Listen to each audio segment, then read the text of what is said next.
Hi student, आपके अपने channel study point with Krishna में स्वागत है। जैसा कि आप पहले से ही जान रहे हैं कि हम क्लास 10th क्लास की मैथ की बुक की सीरीज शुरू किए हैं। इसी सीरीज में हमने पहले प्रश्नावली का एक्सरसाइज 1.1 इसके पहले वाले में हल किया था। आज हम एक्सरसाइज 1.2 हल करेंगे। इसमें गुणनखंड निकालना है, वो भी अभाज्य विधि से। अभाज्य गुणनखंड विधि से एलसीएम निकालना है, एचसीएफ निकालना है और उनका गुणनखंड भी करना है। तो आइए हम अभाज्य गुणनखंड विधि का प्रयोग समझते हैं और अभाज्य गुणनखंड विधि क्या होती है इसको देखते हैं। तो एक्सरसाइज 1.2 समझने से पहले हम अभाज्य गुणनखंड विधि समझते हैं। देखिए, अभाज्य अभाज्य क्या होता है आपको पता है? अभाज्य संख्या किसे कहते हैं? परिभाषा होता है कि अभाज्य संख्याएं वे संख्याएं होती हैं जिनका सिर्फ दो गुणनखंड हो। एक स्वयं होती है, उसमें स्वयं संख्या होती है, और एक होता है। मतलब ऐसी संख्या है जिनका गुणनखंड केवल दो हो, एक शामिल हो और एक स्वयं शामिल हो, या ऐसी संख्या है जो स्वयं से कटे और एक से कटे, अभाज्य संख्या कहलाती है। बस इतना ही था अभाज्य संख्या की परिभाषा। और इस प्रकार से अगर हम पूछे कि सबसे छोटी अभाज्य संख्या कौन सी होती है तो क्या होगा? सबसे छोटी अभाज्य संख्या कौन सी होती है? ध्यान से देखिए, सबसे छोटी अभाज्य संख्या 2 होती है, क्योंकि 2 से छोटी कोई अभाज्य संख्या नहीं है। 2 ही एक ऐसा है कि इसके गुणनखंड कितने होंगे? 2 होंगे। एक होगा और एक 2 होगा। एक स्वयं से कटती है और एक से कटती है। यही अभाज्य है। तो हम अभाज्य गुणनखंड विधि का प्रयोग सीखेंगे या पढ़ेंगे। अभाज्य गुणनखंड विधि क्या होती है?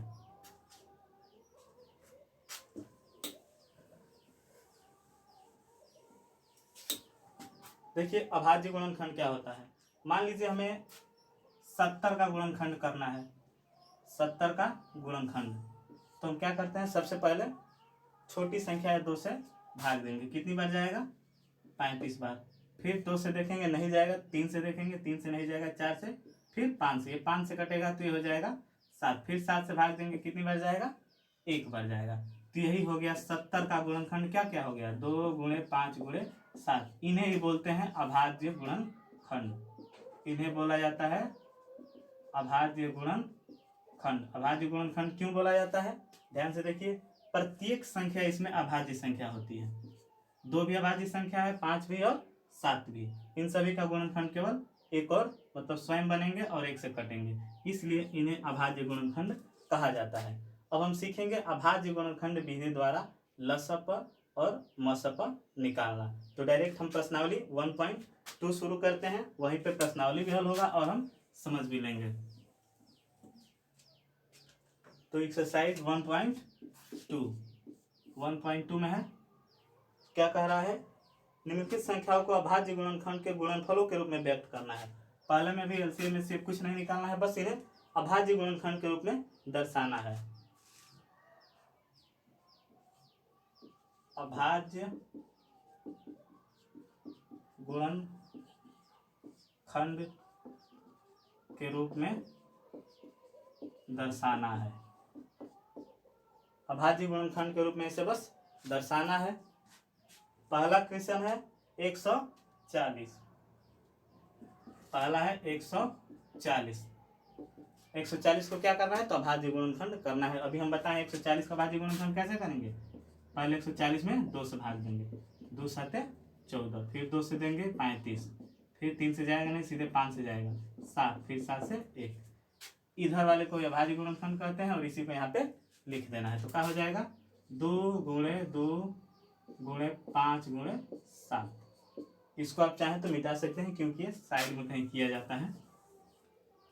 ये हमारा पहला हो गया अभाज्य गुणनखंड। इसको एक और थोड़ा सा बदलाव करके लिख सकते हैं। 2 गुणे 2 या 2 के पावर 2 गुणे 5 गुणे 7। ये हमारा अभाज्य गुणनखंड है। दूसरा इसका क्वेश्चन है 156। 156 को फिर से गुणनखंड करेंगे। 2 8 16, 2 8 16, सॉरी 2 7 14 और 2 8 16। फिर 2 से भाग देंगे, कट जाएगा। जब तक कटेगा तब तक हम 2 से भाग देंगे। जब नहीं कटेगा तो फिर 3 से देखेंगे। फिर नहीं कटता है तो 4 से या 5 से या उसके आगे बढ़ेंगे। तो ये 2 से कट रहा है तो भी हम 2 से भाग देते जाएंगे। 2 3 6, 2 9 18। फिर देखेंगे 3 से, 3 एकम 3, तितली के 9। अब सीधे 13 से कटेगा। आप चेक कर लीजिएगा, सीधे 13 से कटेगा। तो ये हमारा बनेगा 2 गुणे 2 गुणे 3 गुणे 13, या 2 का स्क्वायर 3 गुणे 13। तीसरा क्वेश्चन देखते हैं। 38 25।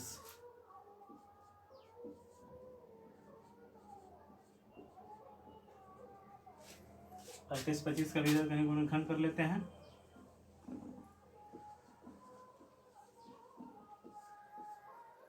5 2 7, 7 8 15, 15 3 18, ये 3 से कट जाएगा। कैसे पता चला? अंकों को जोड़ने पर अगर 3 से कट जाए तो संख्या 3 से कट जाती है। देखिए 3 एकम 3, 3 एकम 3, 3 7 21, 3 5 15, 1 1 2 और 7 2 9 5 14। ये 3 से नहीं कटेगा, 5 से सीधे कटेगा। 5 दूना क्या 10, 5 3 15, 50 25। अभी फिर 5 से कटेगा। 5 चौके 20, 5 7 35, 47 किसी से कटता है, 47 से ही कटेगा। तो इसका बन जाएगा 3 गुणे 5 गुणे 5 गुणे 47, या 3 गुणे 5 का स्क्वायर गुणे 47। आपको ये बस गुणनखंड समझना है।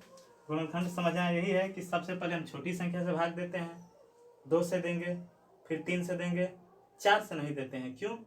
क्योंकि 4 अभाज्य संख्या नहीं है। अगर वो संख्या 4 से कट रही है मतलब हमने कहीं गलती कर दिया, वो 2 से ही पहले ही कट जाएगी।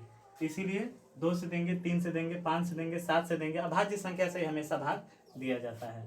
तो सबसे छोटी से देंगे, कट रहा है तो ठीक है, फिर उससे बड़ी से देंगे, बड़ी से नहीं कटा उससे बड़ी से देंगे। यही काम किया जाता है बार बार। कब तक? जब तक लास्ट में 1 ना आ जाए तब तक। तो 3 क्वेश्चन हम पहले का किए, 2 क्वेश्चन हम होमवर्क में दे रहे हैं। 5005 और 74 29 का गुणनखंड आप स्वयं कीजिएगा। इसी तरह से करना है, कोशिश करेंगे आ जाएगा। बहुत भारी चीज नहीं है। आइए हम दूसरा क्वेश्चन देखते हैं।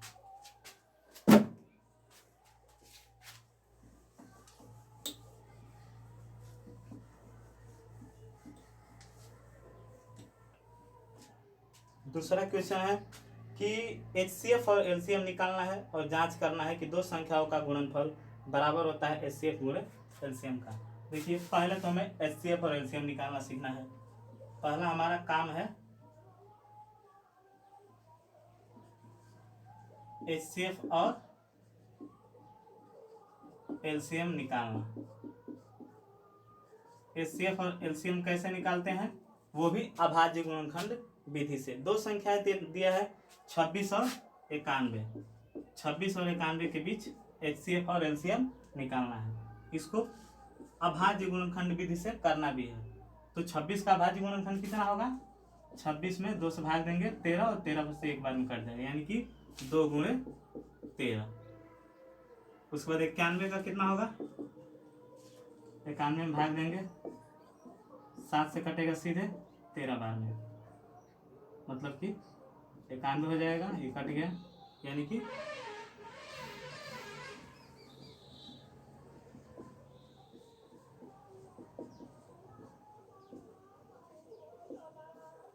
7 गुणे 13। अब यहीं पे समझना है HCF क्या होता है। HCF वो संख्या होती है जो दोनों में उभयनिष्ठ हो। ध्यान से देखिएगा, HCF हमेशा दोनों में जो उभयनिष्ठ होती है वही HCF होती है। तो HCF कितना निकल के आ गया? 13। LCM निकालने के लिए क्या करते हैं? LCM निकालने के लिए ध्यान दीजिएगा, जो उभयनिष्ठ संख्या मिली उसको तो हम लोग लिखेंगे ही लिखेंगे। जो संख्याएं छूट गई हैं दोनों संख्या में उनको भी लिख लेते हैं। 2 गुणे 7, ये हमारा हो जाएगा LCM। 13 दुना के 26 और 26 गुणे 7, 7 6 42 के 2 हासिल 4, 7 दुना के 14 4 18, 7 6 42 2 4, 7 दुना 4 182। आपको LCM समझ में आया होगा। अब देखिए प्रश्न जो कह रहा है, प्रश्न में कहा है कि जांच कीजिए कि लसौ गुणे मसौ बराबर होता है पहली संख्या गुणे दूसरी संख्या। तो हम जांच लिख रहे हैं यहाँ पे, जांच में क्या करना है? लसौ गुणे मसौ बराबर आना चाहिए प्रथम अंक गुणे दूसरी अंक। संख्या लिख लेते हैं, दूसरी संख्या। देखिए एलसीएम गुणे एचसीएफ कीजिए। एलसीएम कितना है 182 गुणे एचसीएफ कितना है 13 बराबर 26 गुणे 91। अब गुणा करके देख लीजिएगा इसका 13 गुणा के 26 का 6 हासिल 2 1 8 2 गुणे 13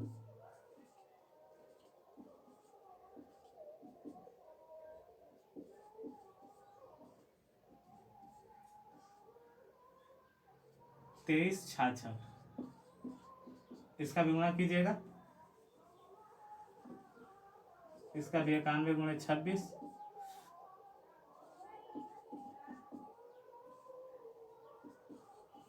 6 6 3 2 23 66। यानी कि एलसीएम गुणे एचसीएफ बराबर प्रथम संख्या गुणे द्वितीय संख्या आ रहा है। आया समझ में? आइए दूसरा क्वेश्चन देखते हैं। इसका दूसरा क्वेश्चन है 510 गुणे माने 510 और 92।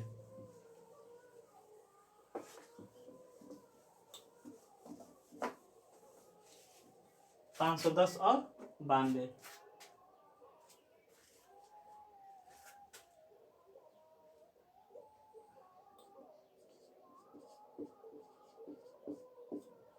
सेम कंडीशन वही है। 510 का हम गुणनखंड करेंगे, देखते हैं कितना आएगा। 2 एकम 2 2 दूनी के 4 2 5 10 2 5 10 5 5 10 2 12 3 से कटेगा 3 8 24 3 5 15 फिर 5 से कटेगा। ये 5 एकम 5 5 7 35 ये सीधे 17 से कटेगा। 2 गुणे 3 गुणे 5 गुणे 2 गुणे 3 गुणे 5 गुणे 17। अब 92 का देख लेते हैं। 2 चौके 8 2 छक्का 12 2 से 23 और 23 एकम 23 2 गुणे 2 गुणे 23 2 गुणे 2 गुणे 23। एचसीएफ क्या होगा? हम बोले थे कि दोनों में जो कॉमन मिलेगा, दोनों में कॉमन क्या मिल रहा है 2, तो ये हमारा एचसीएफ हो जाएगा 2। एलसीएम क्या हो जाएगा? एचसीएफ को तो लिखना ही लिखना है, बाकी जितने भी बच गए सबको उतारना है। 3 गुणे 5 गुणे 17 नीचे वाले में बचा 2 गुणे 23। अब एक और थोड़ा सा बात हमें ध्यान देना है। देखिए एक और इसमें होता है कि अगर बाय द वे ये संख्या इधर एक और होती तो उभयनिष्ठ मिल जाती, लेकिन कभी कभार अगर 3 अंक आ जाए, चलिए 3 अंक वाले इसके बाद एक क्वेश्चन दिया उसमें हम देख लेंगे, फिर अभी 2 वाले समझ लेते हैं। 2 वाले में देखिए एचसीएफ 2 निकल के आ गया, एलसीएम आपस में गुणा करेंगे 2 3 6 6 5 30 30 दूना के 60 60 गुणे 17 17 छक्का 102।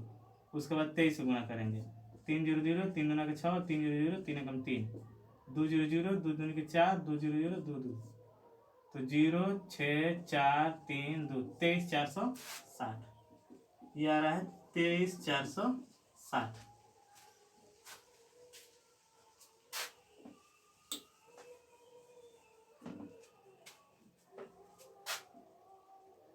अब जांच करने के लिए कह रहा है। जांच किस पे करना है? तो वही जो भी लिखे थे,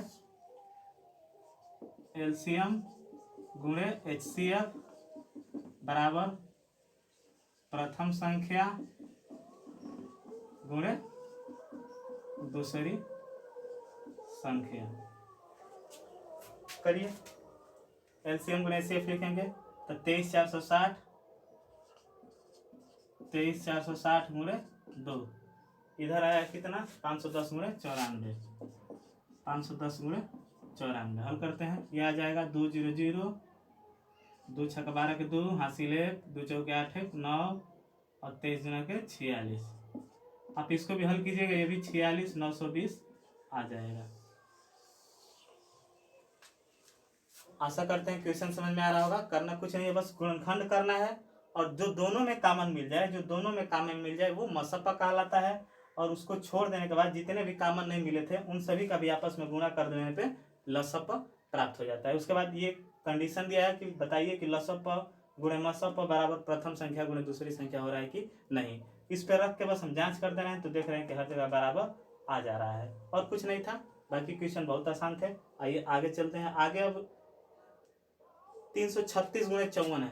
तीसरा क्वेश्चन हम इसका छोड़ेंगे क्योंकि 2 क्वेश्चन कर दिए हैं। एक क्वेश्चन आप अपने मन से लगाइएगा, सेम कंडीशन यही रहेगा, सब कुछ यही है, तरीका यही है। अब हम पहुंचेंगे तीसरा क्वेश्चन पे।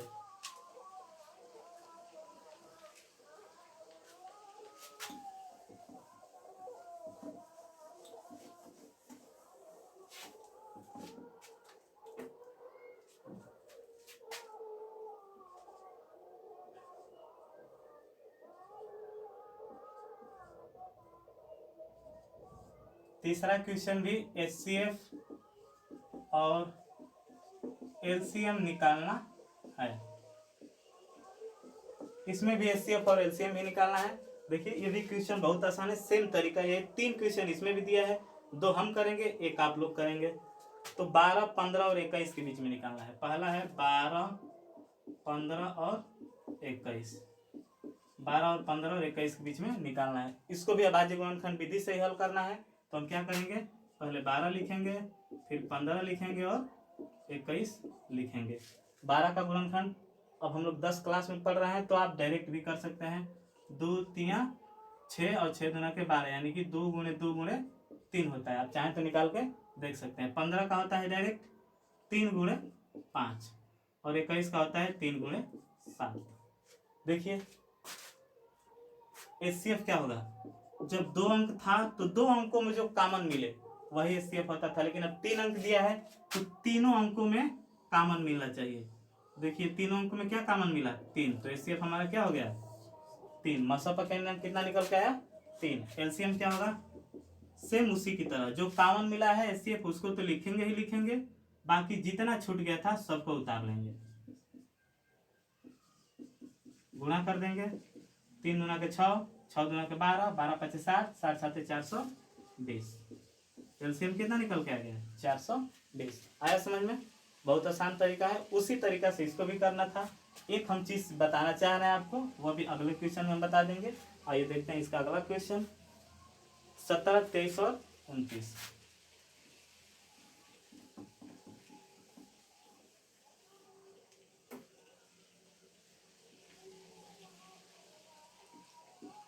सत्रह, 23 और 29। देखिए 17 का गुणनखंड कितना होगा, 1 गुणे 17। 23 का कितना होगा, 1 गुणे 23। 29 का कितना होगा, 1 गुणे 29। देखिए इसमें क्या हुआ, इसमें कोई संख्या कॉमन नहीं है, बस 1 को छोड़ के। तो इसका हमारा मासा भी कितना हो जाएगा, 1 ही हो जाएगा। एलसीएम कितना हो जाएगा, 1 हो जाएगा। एलसीएम कितना हो जाएगा, जब कोई मसो नहीं निकला या मसो 1 निकला है तो उसको लिखेंगे ही लिखेंगे, उसके बाद सारी संख्याओं का आपस में गुणा। आप आपस में सबको गुणा कर लीजिएगा, जो आएगा वही हमारा आंसर हो जाएगा। गुणा करके देख लीजिएगा, वही हमारा आंसर होगा। देखिए एक और हम क्वेश्चन समझाने की कोशिश कर रहे हैं जो इसमें भी नहीं आया, बता दे रहे हैं। मान लीजिए कोई एक अलग से उदाहरण हम दे रहे हैं। ये हमारा है, मान लीजिए 12 है, 15 है और 18 है। इसका एचसीएफ निकालना है। तो 2 गुणे 2 गुणे 3, इसका हो जाएगा 3 गुणे 5 और इसका हो जाएगा 2 गुणे 2 गुणे 2 3 और 3, 2 3 36 18। ठीक, देखिए जो हम समझाना चाह रहे हैं उसको आप समझ लीजिएगा। इसमें एचसीएफ हमारा कितना होगा, एचसीएफ निकालना तो एकदम आसान है। जो तीनों में कॉमन मिले वही हमारा एचसीएफ होगा। तो तीनों में कॉमन हमारा 3 मिल रहा है, तो हमारा एचसीएफ तो 3 हो गया। ये अलग से उदाहरण है, प्रश्नावली में नहीं है। लेकिन एलसीएम निकालने में थोड़ा सा हमें कठिनाई है। यहाँ पे देखिए एलसीएम में क्या कठिनाई है, थोड़ा सा आप लोग ध्यान दीजिएगा, कुछ नहीं है। जो एचसीएफ निकलता है उसको तो लिखेंगे ही लिखेंगे। बाकी बोले थे कि जितना छूट जाए सबको लिख देना है, जितना छूट जाए सबको लिख देना है, लेकिन थोड़ा सा इसमें ध्यान देना है। देखिए ये 2 2 तो हम लोग लिखेंगे ही लिखेंगे, क्योंकि ये दोनों एक लाइन में है। तो 2 गुणे 2 तो लिखेंगे ही, लेकिन अब इस 2 को हम नहीं लिखेंगे, क्योंकि इस 2 को हम लोग ऐसे मान लेते हैं, मान लेते हैं कि इस 2 2 का एक जोड़ा लग गया है। अगर तीनों में लगता तो कोई बात नहीं, एचसीएफ में लिख देते, और तीनों में जोड़ा ना भी लगे, दो में भी जोड़ा लगे, तो हम एक ही बार उसको लिखते हैं। देखिए इन दोनों के बदले हम एक लिख दिए और इसके बदले में एक लिख दिए। बस यही बात समझना है कि अगर 3 अंकों में एलसीएम निकालना है तो अगर दो में भी कॉमन मिलता है तो भी हम उसको एक बार ही लिखेंगे, तीनों में कॉमन मिलता है तो भी एक बार ही लिखेंगे, अगर नहीं मिलता है तो उसको अलग अलग लिखेंगे ही लिखेंगे। तो यही बात इसमें सीखना था। देखिए दो में कॉमन तो मिला है, फिर भी हम इसको एक बार ही लिखेंगे, बाकी इसका नहीं मिला था तो इसको हम लिख लिए। और एक और 3 छूट रहा है तो 3 को भी लिख लेंगे, और एक 5 छूट रहा है तो 5 को भी लिख लेंगे। गुणा कर लेंगे, 3 दूना का 6, 6 दूना का 12, 12 5 60 30 180 एलसीएम हो जाएगा। तो यही बात समझाना था। अगर ये लसा आप समझ गए तो अब दुनिया का कोई भी लसा मसा आप अभाज्य गुणनखंड विधि से निकाल लेंगे। तो ये समझना बहुत जरूरी था क्योंकि क्वेश्चन में ये पॉइंट नहीं आ रहा था कि हम बताएं आपको, इसलिए अलग से बता दिए। तो आप समझिएगा इसको भी आप नोट्स बुक में उतार लीजिएगा, चाहे आप पे कर रहे हैं कहीं भी। चलिए अगला एक क्वेश्चन है 8, 9 और 25 का। 8, 9 और 25 का एचसीएफ और एलसीएम निकालना है। तीसरा प्रश्न इसका, आप उसको खुद से घर पे कीजिएगा, ठीक, उसको हम छोड़ दे रहे हैं। आइए हम पहुंचते हैं अब चौथा क्वेश्चन पे।